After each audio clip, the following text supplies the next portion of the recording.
जय भीम नमो बुद्धाय साथियों। दोस्तों, आप लोगों को यह तो मालूम होगा कि हमारे हिंदू समाज की सबसे बड़ी कमजोरी है जात पात का भेदभाव करना।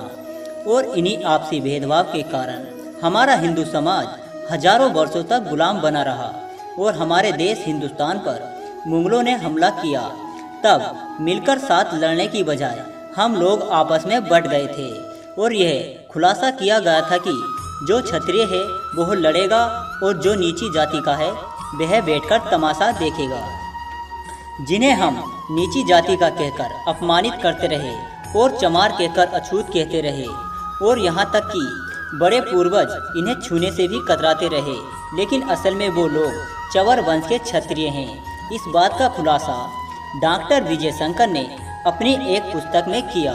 जब हमारे भारत देश पर तुर्कियों का शासन हुआ करता था, उस समय में चमार कहकर पुकारे जाने वाले इस वंश का भी भारत के पश्चिम भाग पर शासन हुआ करता था और इस वंश के राजा चवर सेन थे।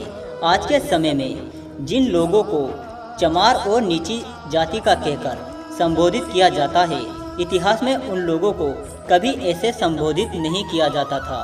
प्राचीन काल में ना तो चमार शब्द पाया जाता था और ना ही इस नाम की कोई जाति भी थी। और दोस्तों, चमार शब्द का प्रयोग सबसे पहले सिकंदर लोदी ने किया था। मुस्लिम लोग जब हिंदुओं पर दबदबा डाल रहे थे और हिंदुओं पर अत्याचार कर रहे थे, तब चमार कहे जाने वाले इन्हीं लोगों ने सबसे पहले मुस्लिम लोगों को करारा जवाब दिया था और दोस्तों, मुस्लिम लोगों के खिलाफ आवाज़ उठाई थी। चमारों लोगों को दबाने के लिए सिकंदर लोदी ने बलपूर्वक उन्हें चरम के काम में डाल दिया था और उन लोगों का अपमान करने के लिए चमार शब्द का प्रयोग किया था। चमार कहलाने वाली इस जाति के गुरु संत रैदास, जिन्हें आज रविदास के नाम से जाना जाता है, उन्होंने सारी दुनिया के सामने मुल्ला फकीर को लड़ाई में हरा दिया था। मुल्ला फकीर ने अपनी हार मान ली थी और वो हिंदू बन गया था, लेकिन सिकंदर लोदी गुस्से से आंख बबूला हो गया था और उन्होंने संत रैदास को जेल में डाल दिया था।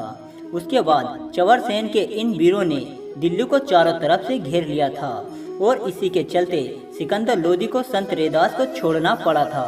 चवर वंश के इन वीरों ने कई बलिदान दिए, हिंदू धर्म का पूरा साथ दिया और सोचने की बात तो यह है कि इतने जुल्म सहने के बाद भी इस वंश के वीर हिंदू ही बने रहे, जिन्होंने कभी इस्लाम धर्म को नहीं अपनाया। और हम चमारों हिंदुओं को अपने लोगों से ज़्यादा भरोसा अंग्रेज़ों पर था, जिन्होंने झूठ बोलकर हमारे ही लोगों को अछूत बना दिया।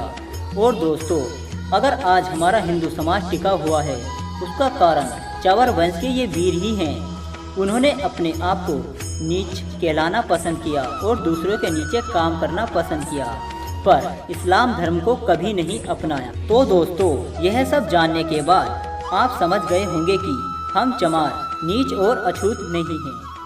जय भीम।